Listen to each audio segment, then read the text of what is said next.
مولا صلی اللہ تعالیٰ علیہ وسلم ارشاد فرماتے ہیں کہ جو میرا نام سنے اور مجھ پہ درود نہ پڑھے وہ بخیل ہے۔ تو اس لیے یہ اپنا معمول بنائیں کہ جب بھی جہاں کہیں بھی اپنے آقا و مولا صلی اللہ تعالیٰ علیہ وسلم کا نام نامی اسم گرامی سماعت کریں تو ضرور درود شریف پڑھا کریں تاکہ ہمارا شمار بخیلوں میں نہ ہو۔ آج یہ ماہ ربیع الاول شریف کا چوتھا اور آخری جمعۃ المبارک ہے اور ماہ مبارک کی 26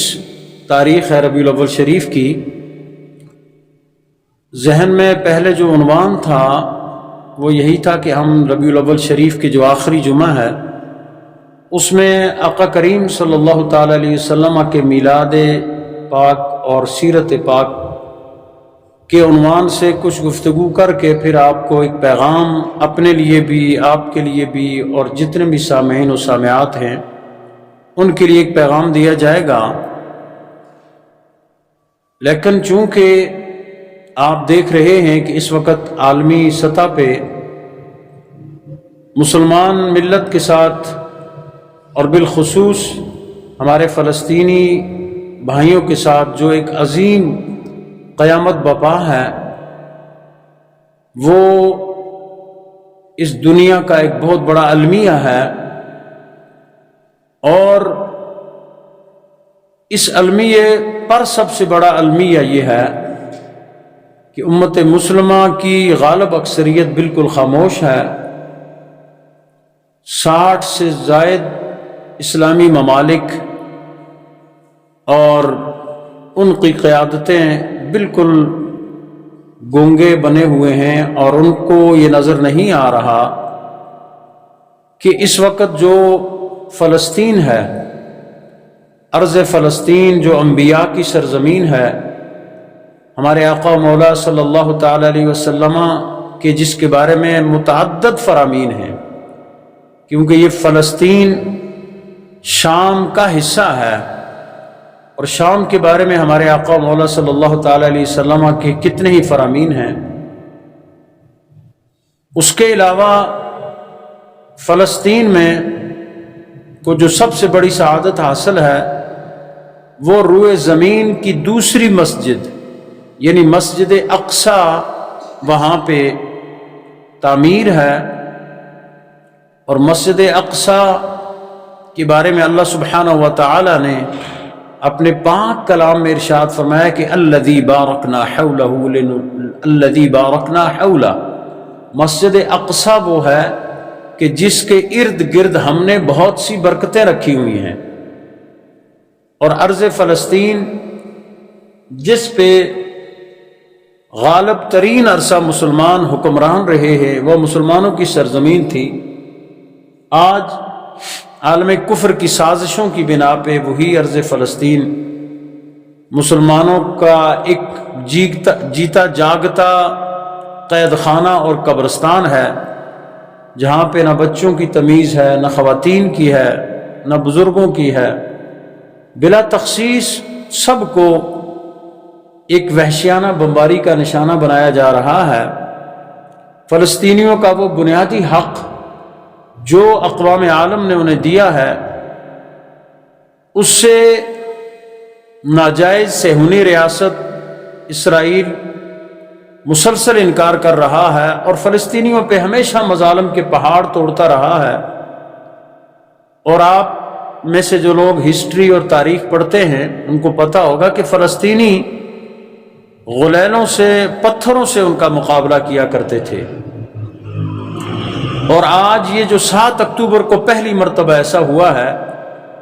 کہ انہوں نے اس کے خلاف اسلحہ استعمال کیا، اور پھر اس طرح استعمال کیا کہ ساری دنیا ورطہ حیرت میں ڈوب گئی، اور لوگوں کو دکھا دیا کہ جو جذبہ جہاد ہوتا ہے مسلمانوں کا وہ کیا ہوتا ہے۔ تو اس لیے پھر ہم نے آج کا یہ عنوان جو ربیع الاول شریف کے پیغام کے حوالے سے تھا اس کو تھوڑا سا اس لحاظ سے تبدیل کیا ہے کہ ربیع الاول شریف کا جو اصل پیغام ہے وہ ہے نظریے کی حفاظت، عقیدے کی حفاظت، اور اسلام کا اہم ترین رکن جو جہاد اسلامی ہے اس کی ترویج و اشاعت۔ جو ہمارے بعض ایسے لوگ کہ جو قوم کو بزدلی کا سبق پڑھاتے ہیں، قوم کو صرف بس دعاؤں پہ ہی گزارا کرواتے ہیں، ایسے مذہبی رہنماؤں کی وجہ سے، نام نہاد سیاسی رہنماؤں کی وجہ سے ایک پس منظر میں چلا گیا ہے۔ تو اس حوالے سے مختصراً ربیع الاول شریف کا تو ہم سب کے لیے یہ پیغام ہے، میرے لیے، آپ کے لیے، ہم سب کے لیے، ساری امت مسلمہ کے لیے، کہ اپنے آقا و مولا صلی اللہ تعالی علیہ وسلم کی سیرت مطہرہ کے ہر حصے کو اپنایا جائے۔ ایک پہلو کو لے لینا اور دوسرے کو چھوڑ دینا یہ درست نہیں ہے، کیونکہ ہمارے آقا مولا صلی اللہ تعالی علیہ وسلم کی سیرت مبارکہ میں ہر طرح کے نمونے موجود ہیں۔ ایک عام مزدور سے لے کے وقت کے حکمران اور جرنیل اور چیف جسٹس تک ہمارے آقا مولا صلی اللہ تعالی علیہ وسلم کی حیات طیبہ میں نمونے باقاعدہ موجود ہیں۔ میرے آقا صلی اللہ تعالی علیہ وسلم نے یہ عام مزدوری بھی کی ہے اجرت پہ، حضور نے تجارت بھی کی ہے، آقا کریم صلی اللہ تعالی علیہ وسلم نے حکمرانی بھی کی ہے، جرنیلی بھی کی ہے، یعنی آپ کی مبارک زندگی میں ہر ایک کے لیے نمونہ موجود ہے۔ لیکن آج چونکہ وہ فلسطین کی بات سب پہ حاوی ہے تو ہم رسول اللہ صلی اللہ تعالی علیہ وسلم کی حیات طیبہ کے اس حصے پہ کہ جس میں آپ نے جہاد پہ زور دیا ہے، قتال فی سبیل اللہ پہ دیا ہے، اس حوالے سے ہم تھوڑی سی بات کریں گے۔ اور اس سے پہلے تھوڑا سا فلسطین، مسجد اقصی، اس حوالے سے تھوڑا سا میں آپ کی خدمت میں یہ تعارف پیش کروں کہ یہ ہے کیا۔ مسجد اقصی مسلمانوں کا قبلہ اول ہے۔ میرے آقا صلی اللہ تعالی علیہ وسلم نے جب اعلان نبوت فرمایا تو مدینہ طیبہ میں جس قدر جو بھی ایک نماز کا مسلمانوں کا طریقہ تھا، اس وقت بھی وہ اپنا چہرہ جو ہے، اپنا رخ وہ مسجد اقصی کی طرف کرتے تھے۔ اور جب آقا کریم صلی اللہ تعالی علیہ وسلم مدینہ طیبہ تشریف لے گئے ہجرت کر کے، تو آپ نے کچھ عرصہ حرم مسجد اقصی کی طرف چہرہ انور کر کے آپ نے نمازیں ادا کی۔ البتہ آپ کے ذہن میں چونکہ یہودیوں کا وہ اس سے پہلے یہودیوں کا قبلہ کہلاتا تھا، تو مدینہ طیبہ میں یہود بھی تھے، اور یہودی اس طرح کا طعنہ دیا کرتے تھے، طنز کیا کرتے تھے، یہ کیسے تم کیسا دین لائے ہو کہ تم ہمارے قبلے کی طرف منہ کر کے نماز پڑھتے ہو۔ مثلا وہ عام طور پہ ایسے ہوتا ہے نا کہ جب آپ کسی معاشرے میں ہوتے ہیں تو لوگ آپ کو مختلف آپ کے معمولات کے حوالے سے باتیں کرتے ہیں، تو یہودیوں نے بھی مسلمانوں کو ایسا ہی طعنہ دینا شروع کر دیا تھا۔ تو ہمارے آقا صلی اللہ تعالی علیہ وسلم کے قلب مبارک میں یہ خیال پیدا ہوا کہ کیا ہی اچھا ہو کہ ہمارا جو قبلہ ہے وہ حرم مکہ خانہ کعبہ شریف ہو، بیت اللہ شریف اس کو کہا جاتا تھا۔ اور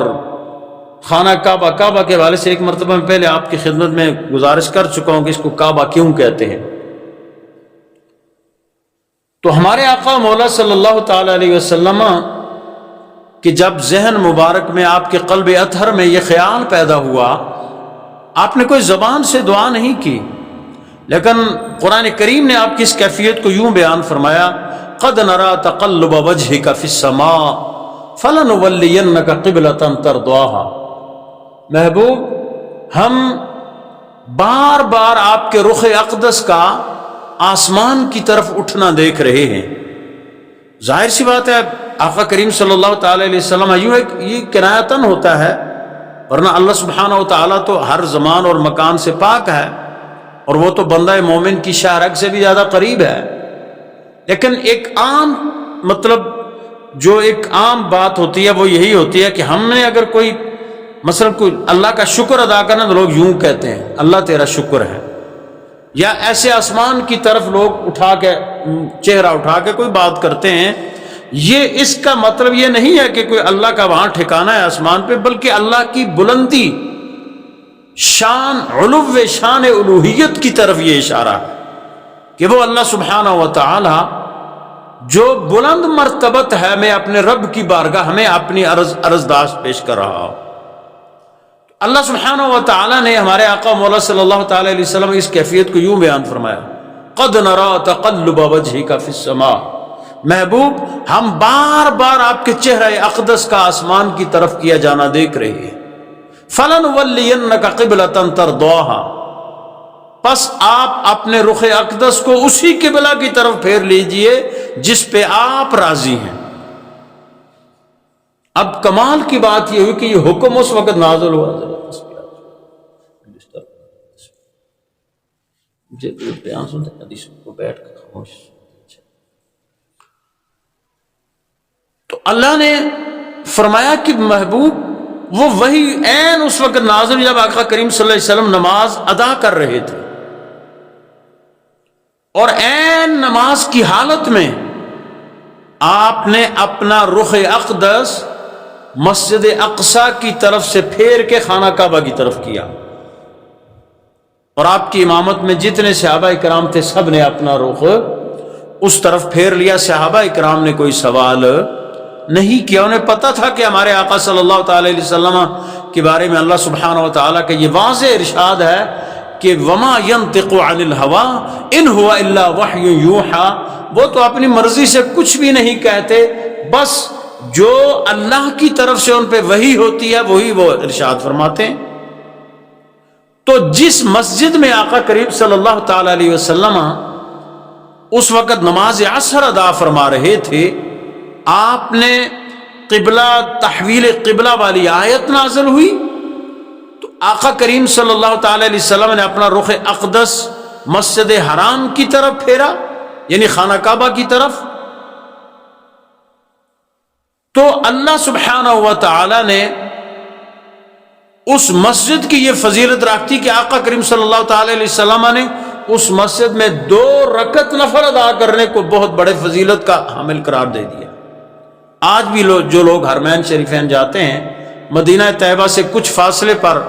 وہ مسجد قبلتین موجود ہے، اس مسجد کا نام ہے مسجد قبلتین، یعنی 2 قبلوں والی مسجد، یعنی آقا کریم صلی اللہ علیہ وسلم 2 رکعت ادا فرما چکے تھے، تیسری رکعت کے لیے آپ کھڑے تھے کہ جب وہ آیت نازل ہوئی تو آقا کریم صلی اللہ علیہ وسلم نے اپنا رخ اقدس پھیر لیا۔ تو اس طرح وہ اس لحاظ سے بھی مسلمانوں کے لیے اہمیت رکھتی ہے مسجد اقصی کہ وہ مسلمانوں کا قبلہ اول ہے، اور پھر روئے زمین پہ یہ جو مسجد اقصی ہے یہ دوسری مسجد ہے۔ آقا کریم صلی اللہ تعالی علیہ وسلم سے جب پوچھا گیا یا رسول اللہ، یہ اس روایت کے راوی ہیں سیدنا ابو ذر جندب رضی اللہ تعالی عنہ کہ یا رسول اللہ، روئے زمین پر سب سے پہلی مسجد تو مسجد حرام ہے، یہ ہر ایک جانتا ہے کہ زمین پر پہلے مکمل پانی تھا، اور اللہ سبحانہ و تعالی نے جب اس کائنات کو وجود میں لانا چاہا تو چونکہ جہاں خانہ کعبہ ہے یہ زمین کے بالکل درمیان میں ہے، یعنی اس کے دائیں بائیں آگے پیچھے مشرق مغرب شمال جنوب میں جتنا بھی ایریا ہے وہ بالکل برابر ہے۔ تو وہاں اللہ سبحانہ و تعالی نے پانی کے اوپر ایک جھاگ پیدا کی، اور اس کے بعد پھر وہ مٹی، پھر وہ پھیلتے پھیلتے پھیلتے ایک زمین بن گئی، مطلب ایک وجود میں آ گئی کائنات ارضی۔ تو وہاں پہ ہی عین خانہ کعبہ تعمیر ہوا، یہ سارے لوگ جانتے تھے، لیکن انہوں نے پوچھا حضرت ابو ذر جندب رضی اللہ تعالی عنہ نے کہ یا رسول اللہ، اس مسجد حرام کے بعد اس زمین پر دوسری مسجد کون سی ہے؟ تو آقا کریم صلی اللہ تعالی علیہ وسلم نے ارشاد فرمایا کہ دوسری جو مسجد ہے وہ مسجد اقصی ہے، اور مسجد حرام اور مسجد اقصی کے درمیان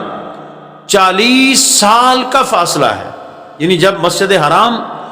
تعمیر ہوئی، اللہ کے حکم سے اس کی تعمیر اول ہوئی، حضرت سیدنا آدم علیہ نبینا علیہ السلام نے خانہ کعبہ کی سب سے پہلے تعمیر فرمائی تھی۔ اس کے بعد پھر 40 سال کا وقفہ ہوا، اس کے بعد وہاں مسجد اقصی تعمیر ہوئی۔ یہ حدیث پاک اس کے راوی حضرت ابو ذر جندب رضی اللہ تعالی عنہ ہیں، اور انہوں نے یہ روایت کی ہے، یہ معجم الکبیر میں امام طبرانی نے اس حدیث پاک کو روایت کیا ہے۔ اچھا، اس کے بعد ظاہر سی بات ہے کہ وقت گزرتا گیا، پھر اس کی جو تعمیر ہوئی ہے دوبارہ، وہ حضرت سیدنا، ایک روایت میں ہے کہ حضرت سیدنا ابراہیم علیہ السلام نے جو سب سے پہلے فلسطین کی سرزمین میں انبیاء کرام میں سے جس نے قدم رکھا وہ سیدنا ابراہیم علیہ السلام تھے۔ اور ظاہر سی بات ہے حضرت سیدنا آدم علیہ السلام اور سیدنا ابراہیم علیہ السلام کے زمانے میں بہت بڑا فاصلہ تھا، یقیناً اس سے پہلے بھی اس کی تعمیر یا اس کی کوئی مطلب اس کی ایک تاریخ اور ہسٹری ہوگی جو ہماری آنکھوں سے اوجھل ہے،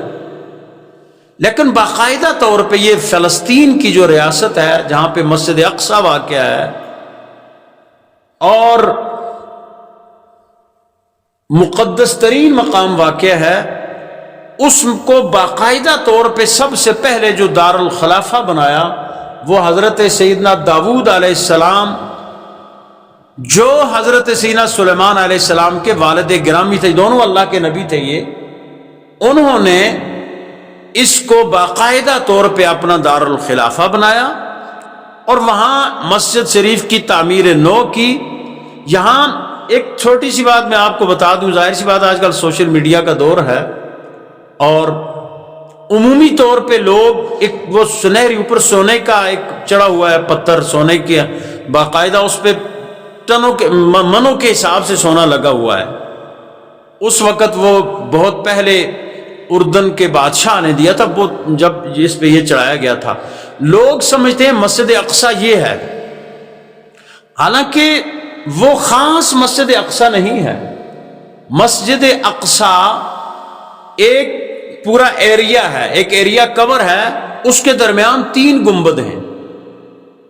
ایک گنبد وہ ہے کہ جو یعنی سرمئی رنگ کا ہے، ہلکا سا مطلب ایسے دیکھیں دور سے لگتا ہے کہ یہ کالے رنگ کا ہے، بلکہ 2 نظر آتے ہیں، ایک بڑا اور ایک بالکل چھوٹا، اور ایک گنبد جو ہے وہ سنہری جس پہ سونا چڑھا ہوا ہے وہ ایسے نظر آتا ہے۔ تو عام طور پہ لوگ اس کو سمجھتے ہیں کہ یہ جو ہے نا یہ مسجد اقصی ہے، حالانکہ وہ بھی مسجد اقصی کے حصے میں شامل ہے، لیکن جو خاص مسجد اقصی ہے وہ جو سرمئی رنگ کا سیاہی مائل گنبد ہے بڑا، وہ مسجد اقصی ہے۔ خاص مسجد کا مین ہال یا مین مسجد اقصی وہ ہے۔ جیسے یہ ہماری مسجد ہے، اب یہ اس کے اوپر بھی منظر ہے، گیلری ہے، 7 وضو خانے ہیں، 7 صحن ہے باہر، اسی طرح یہ 7 امام کی رہائش گاہ ہے۔ یہ سارے کا سارا مسجد کا حصہ کہلاتا ہے۔ اس کا آپ کورڈ ایریا جب کریں گے تو آپ صرف اسی ہال کو نہیں ناپیں گے، بلکہ آپ اس کے ارد گرد جتنا پوری مسجد کی تعمیرات ہیں بشمول رہائش کے باقی جتنا بھی کورڈ ایریا ہے اس کو آپ ناپیں گے اور کہیں گے کہ یہ مسجد ہے۔ تو اسی طرح وہ جو 3 گنبد ہیں جن کے بارے میں میں نے عرض کی وہ مسجد اقصی کا حصہ ہیں۔ ان میں سے ایک جو جس کا میں نے کہا کہ وہ سرمئی رنگ کا ہے، سیاہی مائل، اصل مسجد وہ ہے، اور جو آپ کو سنہری نظر آتا ہے نا جس کے اوپر سونا چڑھا ہوا ہے، وہ اس کو کہتے ہیں قبۃ الصخرہ، یعنی پتھر کے اوپر گنبد۔ وہ گنبد وہ ہے کہ جہاں جب ہمارے آقا مولا صلی اللہ علیہ وسلم نے، آپ نے معراج کے ضمن میں سنا ہوگا کہ آقا کریم صلی اللہ علیہ وسلم کے جو معراج کا پہلی منزل تھی وہ مسجد حرام سے مسجد اقصی تھی، اور مسجد اقصی میں آپ نے انبیاء کرام کی امامت کروائی، وہاں سے آپ نے آسمانوں کا سفر شروع کیا۔ وہاں ایک پتھر ہے، اس پتھر پہ آقا کریم صلی اللہ علیہ وسلم تشریف فرما ہوئے، اور وہاں سے آپ آسمانوں کا سفر شروع ہوا۔ اور اس پتھر پہ کہا یہ جاتا ہے، روایت یہ ہے کہ جہاں وہ پتھر تھا اس کے اوپر یہ جو قبۃ الصخرہ آپ کو نظر آ رہا ہے، سنہری گنبد نظر آ رہا ہے، یہ ترکی کے جو حکمران تھے جنہوں نے کئی سو سال تک حکومت کی تھی، انہوں نے بنوایا تھا آقا کریم صلی اللہ علیہ وسلم کے اس مبارک نشست گاہ یا آپ کی قدم گاہ کے احترام کے لیے، کہ چونکہ یہاں سے ہمارے آقا صلی اللہ تعالی علیہ وسلم نے معراج کا سفر کیا، اور جہاں پہ آقا کریم صلی اللہ علیہ وسلم کے قدم لگ جائیں۔ آپ دیکھتے ہیں نا وہ مقام ابراہیم، مقام ابراہیم کیا ایک پتھر ہے، یعنی ابراہیم کے کھڑے ہونے کی جگہ، جس پہ کھڑے ہو کے حضرت سیدنا ابراہیم علیہ السلام نے بیت اللہ شریف کو تعمیر کیا۔ مطلب جہاں سے وہ اونچا، جہاں سے پتھر اوپر لگانا پڑتا تھا وہ پتھر اللہ کے حکم سے اونچا ہو جاتا تھا، جہاں پہ آپ نے نیچے ہونا تھا تو وہ پتھر نیچے ہو جاتا تھا۔ اور اب بھی جن لوگوں کو اللہ نے شہادت بخشی ہے وہ بالکل آپ کے مبارک پاؤں کے نشان وہاں پہ اس طرح ثبتیں لگے ہوئے ہیں، اور اس کو باقاعدہ طور پہ شیشے کے شوکیس میں بند کر کے خوبصورت سا اوپر وہ مینارہ بنا کے وہاں مطلب وہ رکھا گیا ہے، اور لوگ اس کا دیدار کرتے ہیں، وہاں جاتے ہیں، اور عمرہ کرنے کے بعد جو 2 نوافل پڑھے جاتے ہیں، افضل یہ ہے کہ وہ مقام ابراہیم کے پاس پڑھے جائیں۔ اور اکثر لوگوں کی یہ خواہش ہوتی ہے، کسی کی پوری ہوتی ہے کسی کی نہیں ہوتی، رش ہوتا ہے بہت زیادہ، اور مطلب الحمدللہ ہم نے اس کا دیدار بھی اللہ نے ہمیں کروایا، اور وہاں پہ ہم نے نوافل بھی پڑھے ہیں۔ تو وہ حضرت سیدنا ابراہیم علیہ السلام کے مبارک پاؤں کا نشان تھا۔ تو آقا کریم صلی اللہ علیہ وسلم کے قدمین مبارک جہاں لگے تھے، چونکہ ترکی کے جو حکمران تھے، یہ اسی زمن میں ایک یہ تھوڑی سی بات بیچ میں سن لیجئے، میلاد شریف کا مہینہ ہے، لوگ آج کل ہمارے لوگ اکثر مثال دیتے ہیں نا کہ یار وہ ہم تو سعودی عرب اتنا 2 سال رہے، 4 سال رہے، 10 سال رہے، 20 سال رہے، وہاں تو یہ میلاد اور یہ چیزیں تو نہیں ہوتی ہیں، تو ادھر کیا نیا کام آپ نے شروع کیا ہوا ہے؟ تو یاد رکھیں، ہسٹری پڑھیں، یہ سعودیہ کی جو موجودہ حکومت ہے 1923 میں یہ آئے تھے یہ لوگ، اس سے پہلے 1400 سال کا جو عرصہ گزرا ہے، باقاعدہ ہر سال حرمین شریفین میں بڑے اہتمام کے ساتھ میلاد شریف کا جلوس نکالا جاتا تھا، اور پوری آپ ہسٹری میں کسی کو پڑھ لیں، آپ حضرت شاہ ولی اللہ محدث دہلوی رحمت اللہ تعالی علیہ کو سارے لوگ فالو کرتے ہیں، آپ حضرت شاہ ولی اللہ کو پڑھ لیں، حاجی امداد اللہ مہاجر مکی کو پڑھ لیں،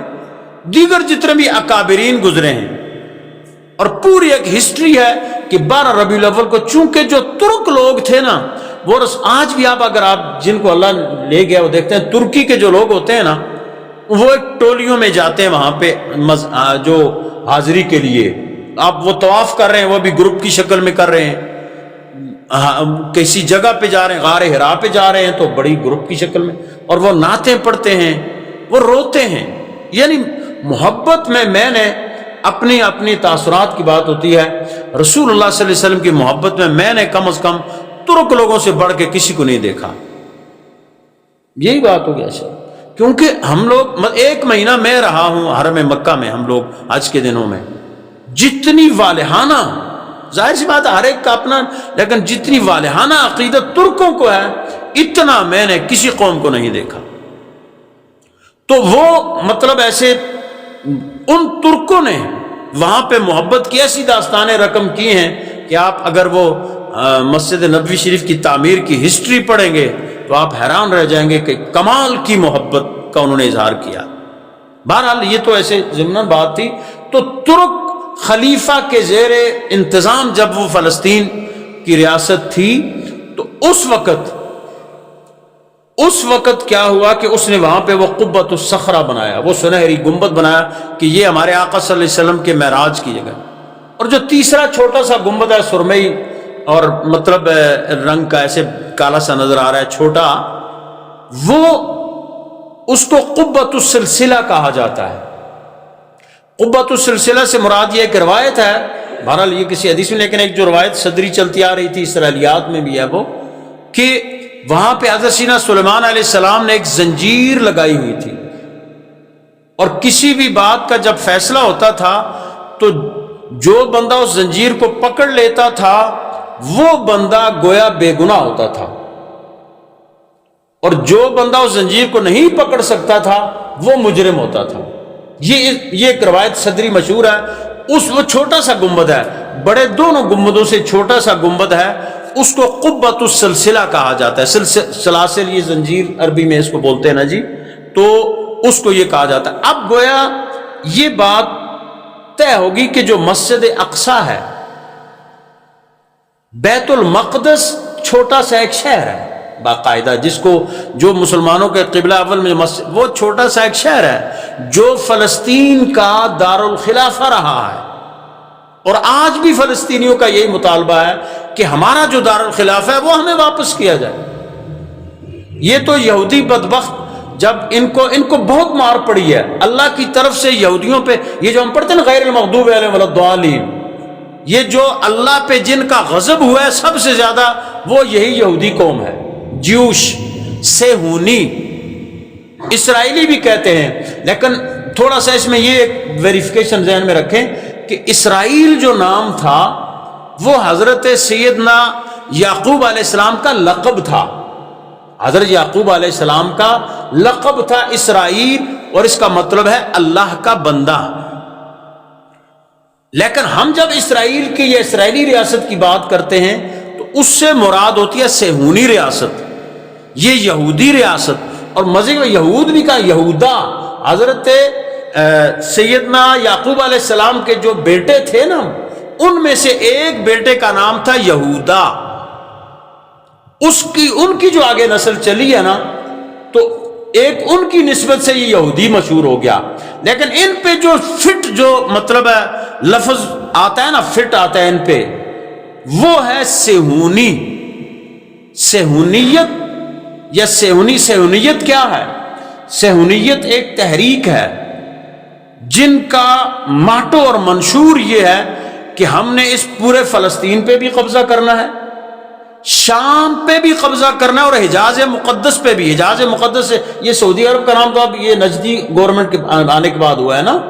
پہلے تھا حجاز مقدس، اور حجاز مقدس کا جو بڑا حصہ ہے وہ جدہ سے لے کر، جدہ کا بھی اسلام جدہ ہے، جدہ، اس کو آپ انگریزی میں بھی اگر اس کی وہ سپیلنگ دیکھیں تو JEDDAH ہوتا ہے، تو جدہ مطلب ہے وہاں پہ حضرت اما حوا رحمہ اللہ کا مزار ہے۔ جدہ کا مطلب ہوتا ہے دادی، تو اس لیے اس کو نسبت انہی سے دی گئی۔ اب یہ جو عمومی طور پر اسی جدے ایئرپورٹ تک گیا جی، جدے تو مڑ کے آیا جی، مطلب ہمارا جو ایک مشہور ہے وہ جدہ ہے، لیکن اصل جو لفظ ہے وہ جدہ ہے۔ یہ ہو گیا مدینہ طیبہ، مکہ المکرمہ، طائف، یہ جو قریب ان علاقوں کو حجاز مقدس کہا جاتا ہے۔ تو یہ جو یہودی ہے نا سیہونی کا مطلب ہے پوشیدہ، چھپا ہوا، یعنی جو چھپ کے وار کرتا ہے، سازش کرتا ہے۔ ان پہ جو لفظ فٹ آتا ہے، ہمارے عرف عام میں تو یہودی بھی کہتے ہیں، مطلب ہے ان کو اسرائیلی بھی کہتے ہیں، لیکن ان پہ جو لفظ ان کے کرتوتوں کی وجہ سے فٹ آتا ہے وہ کیا ہے؟ سیہونی، کیونکہ یہ چھپ کے وار کرتے ہیں۔ آپ کو پتہ ہے نا کہ ان پہ بہت مطلب ان کو بہت رگڑا گیا ہے، ان کو اتنی مار پڑی ہے نا اللہ کی طرف سے کہ اللہ نے ان کے اوپر بڑے بڑے ظالموں کو بھی مسلط کیا۔ پہلے تو اللہ نے ان کو بڑے انعام دیے۔ حضرت موسیٰ علیہ السلام کے دور میں جب فرعون کے ظلم سے ان کو نجات ملی تو اللہ نے فرمایا بھائی اب تمہیں نجات دے دی، تم اب بڑا منو سلوہ مل رہا ہے سارا، تم اللہ کی راہ میں جہاد کرو اور فلسطین میں آؤ، کیونکہ فلسطین شروع سے ہی ایک مقدس مقام تھا۔ جیسے میں نے کہا کہ روئے زمین پہ جو دوسری مسجد تھی وہ یہی مسجد اقصی تھی، حدیث پاک کے روح سے۔ تو جب ان کو یہ کہا گیا کہ بھائی تم جہاد، ان کا نا جی اے جہاد، جیسے آج کل ہمارے مطلب لوگ کہتے ہیں نا، ہمارے بزدل قسم کے مولوی پیر اور یہ حکمرانوں کی تو بات ہی نہ کریں، آپ ان کو تو دفع کر ماریں۔ ہمارے کہ آپ پڑھتے نا وہ جی اسی تو بڑے امن والے ہیں جی، نہیں ہم تو امن کے قائل ہیں، ہم تو یہ لڑنے ورنے والا کام، میرے آقا سے بڑھ کے امن والا کون ہو سکتا ہے؟ آپ کو پتا ہے رسول اللہ صلی اللہ علیہ وسلم کا جب وصال مبارک ہوا، آپ کی جو زرہ تھی جو جنگ میں پہنا جاتا تھا، وہ جہاد کا لباس تھا، لوہے کا ہوتا تھا اس طرح کا، وہ یہودی کے پاس رہن رکھی ہوئی تھی قرضے کے میں، کیونکہ آقا کریم صلی اللہ علیہ وسلم نے اسے قرض لیا ہوا تھا، اور وہ زرہ مبارک جو رہن رکھی ہوئی تھی، لیکن حضور کے حجرے میں اس وقت بھی 9 تلواریں لٹک رہی تھی۔ یعنی اب دین کو اس طرح مطلب پیش کیا جانے لگا ہے بدقسمتی سے کہ لوگ بالکل اس کا مطلب ایک چہرہ ہی بگاڑ دیا گیا ہے، کہتے ہیں نا جی نا۔ اب ظاہر سی بات ہے کہ بھئی رسول اللہ صلی اللہ علیہ وسلم، میں نے کہا کہ حضور کی سیرت کے مختلف پہلو ہیں، اور مسلمان وہی ہے کہ جو رسول اللہ صلی اللہ علیہ وسلم کی سیرت کے ہر پہلو کو مانے۔ تو میں عرض یہ کر رہا تھا کہ ان یہودیوں کو بہت مار پڑی، ان کو اتنی مار پڑی اس کے بعد کہ یہ سالوں کے حساب سے ریگستانوں میں مطلب خوار اور ذلیل ہوتے رہے، پھرتے رہے، یہاں تک کہ جب آتے یہ پھر ایک مرتبہ بیت المقدس پہ قابض ہو گئے، آگے، لیکن وہاں بھی ایک بادشاہ جو گزرا نا جس نے پوری دنیا پہ حکومت کی تھی، اس کو عرفاً بابل کا حکمران کہتے تھے، بخت نصر اس کا نام تھا۔ اس نے ان کو اتنا مارا نا کہ ان کا مطلب ہے یہ بالکل ان کو گویا اس طرح کر کے رکھ دیا کہ جیسے ان کا نام و نشان ہی مٹ جائے گا۔ اور وہاں سے اس نے فلسطین سے بھی ان کو نکال دیا، اور یہ جو آج جو ہے نا اس کا دارالحکومت اسرائیل کا تل ابیب جس کو بولتے ہیں، وہ دریائے فرات کے کنارے پہ، وہاں ایک مطلب اس وقت غیر آباد جگہ تھی، جا کر کہا تم ادھر دفع ہو، ادھر آبادی لوگوں میں نہ رہو، کیونکہ تم سازشی ہو، تم لوگوں کے خلاف مطلب سازشیں کرتے رہتے ہو۔ اس دریا کے کنارے بچھایا، تل ابیب یا تل ابیب اس کا نام ہے، اس آج بھی اسرائیل کا وہ دارالحکومت ہے، وہاں پہ وہ رہے بہت عرصہ۔ اس کے بعد پھر زمانہ گزرتا گیا، ہمارے آقا مولا صلی اللہ تعالی علیہ وسلم کے دور مبارک میں بھی یہ لوگ وہیں پہ تھے۔ اب مسلمانوں کے ہاتھ میں بیت المقدس دوبارہ کب آیا؟ اس وقت ہمارے آقا صلی اللہ علیہ وسلم کے دور میں 2 بڑی قوتیں تھیں، ایک روم کی اور ایک ایران کی۔ ایرانی مجوسی لوگ تھے، اور جو رومی تھے وہ نصرانی تھے، یعنی عیسائی تھے، باقی یہود ایسے تھوڑا سا ایک مطلب طبقہ تھا۔ لیکن جو اس وقت چونکہ جو عیسائی تھے یا نصرانی جن کو بولتے ہیں، وہ مطلب اہل کتاب میں سے ایک بڑا مذہب وہ تھا اس وقت، تو ان کی آپس میں جنگیں رہتی تھیں۔ تو قرآن کریم نے یہ پیشن گوئی کی تھی جو سورہ روم کے ابتدا میں آتا، الف لام میم غلبت الروم۔ جس وقت یہ آیات نازل ہوئیں اس وقت غلبہ ایران کا تھا، مجوسیوں کا تھا، اور پھر وہ جو کفار مکہ تھے، منافقین تھے، انہوں نے کہا یہ کیسے ہو سکتا ہے جی، ابھی مطلب وہ رومی ہار رہے ہیں، ان کو شکستیں ہو رہی ہیں، تو یہ آپ کا کلام کہتا ہے کہ یہ مطلب غالب ہیں، یہ جیتے ہوئے ہیں۔ لیکن یہ پیشن گوئی بہت جلد پوری ہوگی جب رومیوں نے وہاں پہ بیت المقدس پہ انہوں نے جا کے دوبارہ قبضہ کر لیا، اور یہ ایسے سارا سلسلہ چلتا رہا۔ حضرت سیدنا عمر رضی اللہ تعالی عنہ کے دور میں، حضرت سیدنا عمر رضی اللہ تعالی عنہ کے دور میں بیت المقدس دوبارہ فتح ہوا،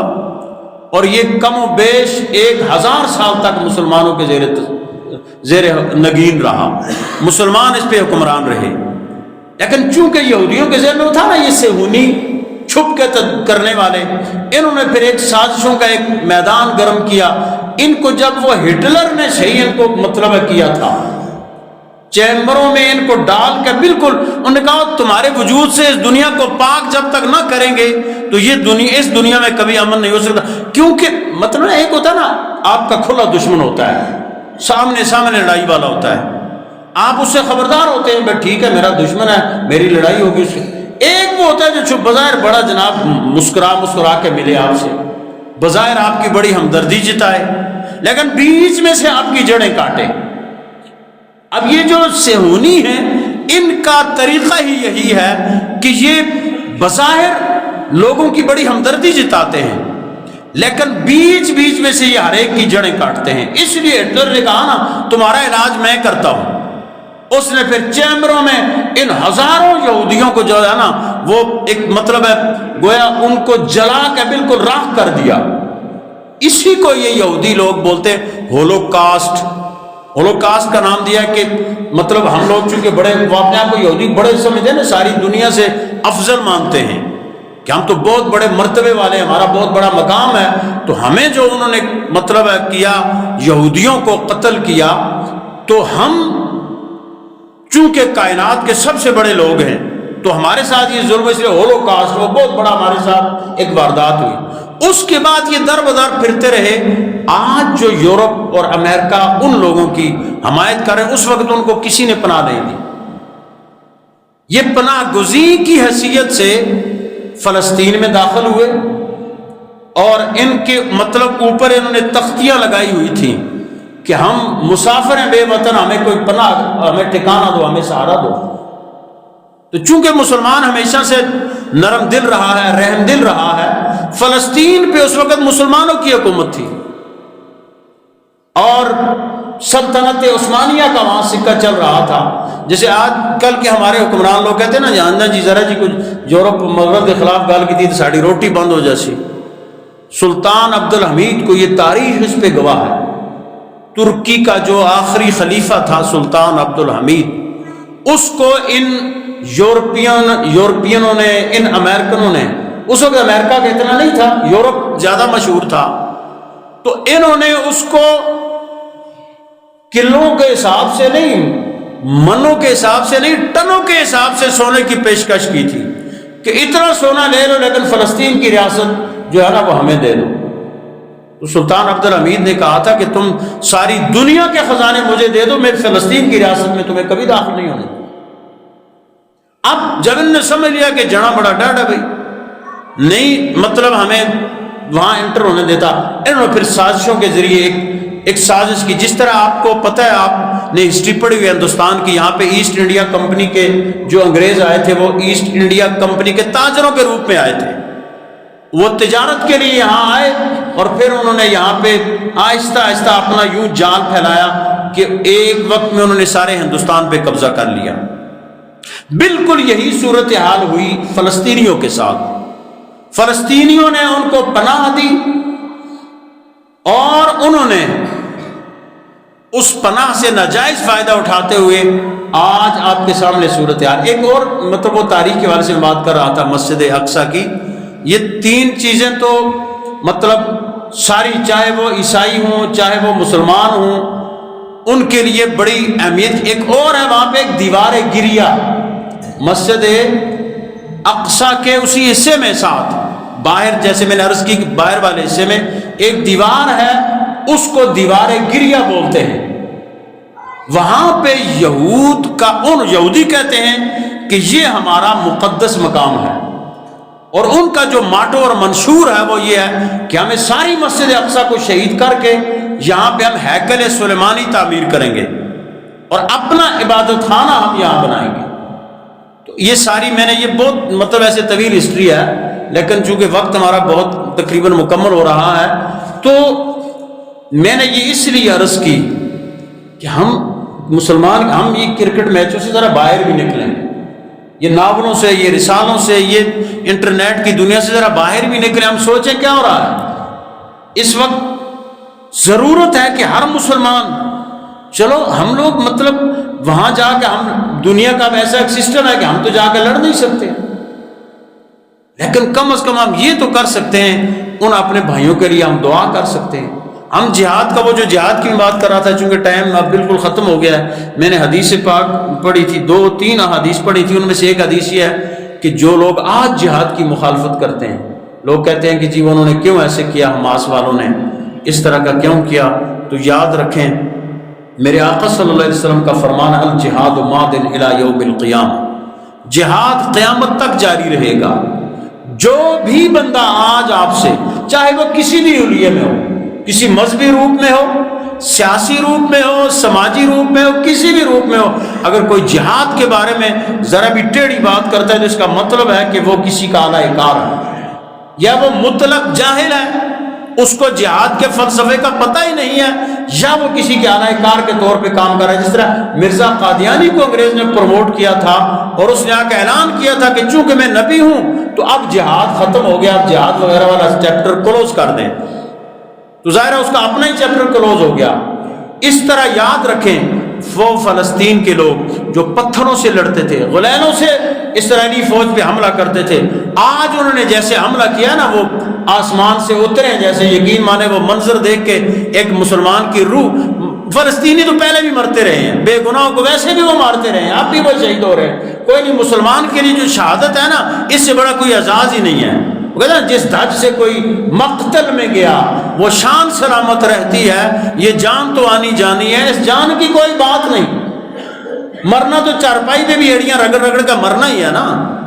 لیکن کیا ہی شان ہو کہ اس وقت بندہ اللہ کی راہ میں جان دے کہ جب بندے کی جان جا رہی اور اسے اللہ کا دیدار ہو رہا. آپ کو پتہ ہے نا، شہید جب مرتا ہے تو شہید کو اللہ کا دیدار ہوتا ہے. بھائی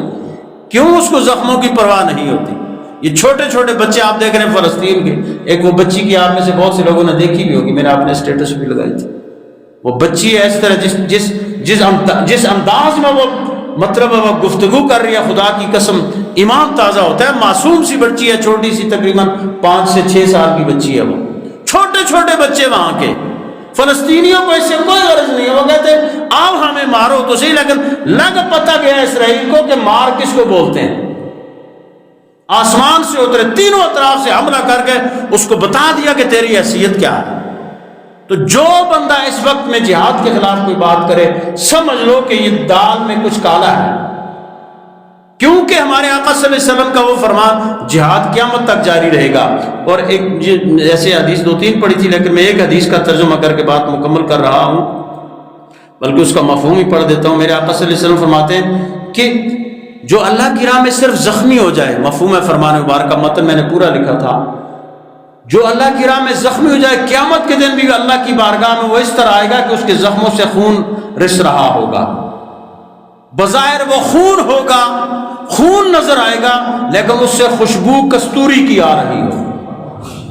اور شہید اتنا بڑا مقام اور اتنا بڑا درجہ مجاہد فی سبیل اللہ کا ہے. میرے آقا کا یہ دوسرا فرمان مسلم شریف سے میں نے پڑھا تھا. حضور فرماتے مفہوم ہے مبارک فرمان کا کہ جو اللہ کی راہ میں جہاد کرتا ہے وہ اس طرح ہے جیسے ساری رات جو بندہ قیام میں کھڑا ہو، جو بندہ قرآن کی تلاوت کر رہا ہو، جتنی بھی عبادت مرضی کر رہا ہو، اللہ کی راہ میں جہاد کرنے والا مجاہد اس سے عظیم تر ہے. میرے بھائیوں اور دوستوں اور بزرگوں، وقت چونکہ ہمارا مکمل ہو گیا، میرے کچھ میٹر میرے پاس خیر خاصا تھا، لیکن چونکہ ہمارا وقت مکمل ہو گیا اس لیے چلیں ہم اور کچھ نہیں کر سکتے، کم از کم ہم اپنے بھائیوں کے لیے دعا کر سکتے ہیں، پہلی بات.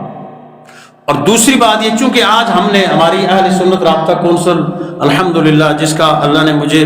اعزاز بخشا ہے کہ ہم نے پورے کشمیر میں اس وقت ریاست میں فلسطینی بھائیوں کے ساتھ اظہار یکجہتی کے لیے ریلیاں ہو رہی ہیں. نماز جمعہ کے اجتماعات میں ان کے حق میں دعائیں کی جا رہی ہیں، ان کے بارے میں بات کی جا رہی ہے. تو ہم نے بھی یہ اپیل کی ہوئی ہے انشاءاللہ ابھی نماز جمعہ کے بعد ذرا نفل تھوڑے سے مختصر کر لینا. یار چلو کم از کم اتنا تو کر سکتے ہیں نا. اب ہم جغرافیائی تقسیمیں دنیا کی ہم وہاں جا کے لڑ تو نہیں سکتے، لیکن اپنے بھائیوں کے لیے دعا تو کر سکتے ہیں، اپنے گھروں کا ماحول اسلامی بنا سکتے ہیں. آج کل آپ فلسطین کے معصوم بچوں کو دیکھیں، خدا کی قسم کوئی زخمے سے چور چور بچہ ہے وہ بھی اللہ کا کلام پڑھ رہا. اللہ کی بارگاہ ہم تو ذرا سا زلزلہ کیا آیا تھا، کتنے مرے تھے، اس زلزلے تو ڈبل تھا، سا مطلب ریلیف کھا کے تھے سارے. لیکن کتنے لوگ کے لیے روزے چھوڑ دیے تھے نا جی، ایسا زلزلہ ایسے روزے ہی نہ رکھتے. خدا کی قسم اگر ایمان دیکھنا ہے تو آج جا کر فلسطین کے بچوں کو دیکھو، بڑوں کو چھوڑ دو. معصوم بچے،